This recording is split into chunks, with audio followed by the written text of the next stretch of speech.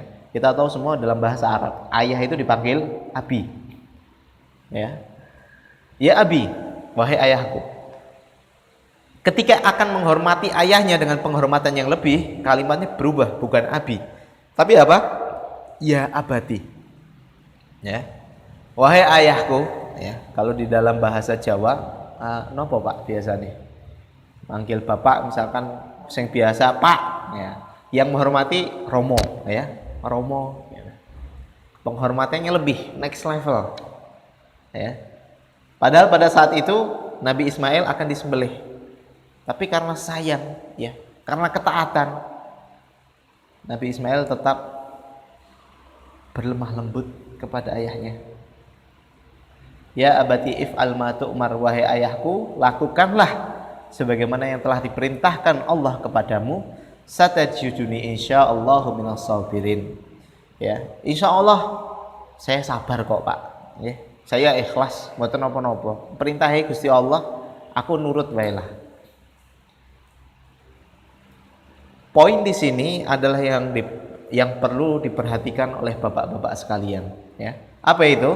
Bahwa ketika kita menginginkan anak kita soleh, salah satu syaratnya adalah bapaknya juga soleh, ya.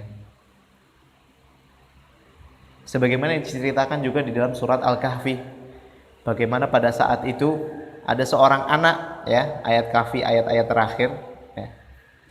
Seorang anak yang tinggal di rumah yang sudah berantakan. Kemudian Nabi Musa dan Nabi Khidir datang untuk memperbaiki rumah tersebut, ya. Kemudian Nabi Musa bertanya, wahai Nabi Khidir, kenapa engkau memperbaiki rumah anak tersebut dan memberinya harta?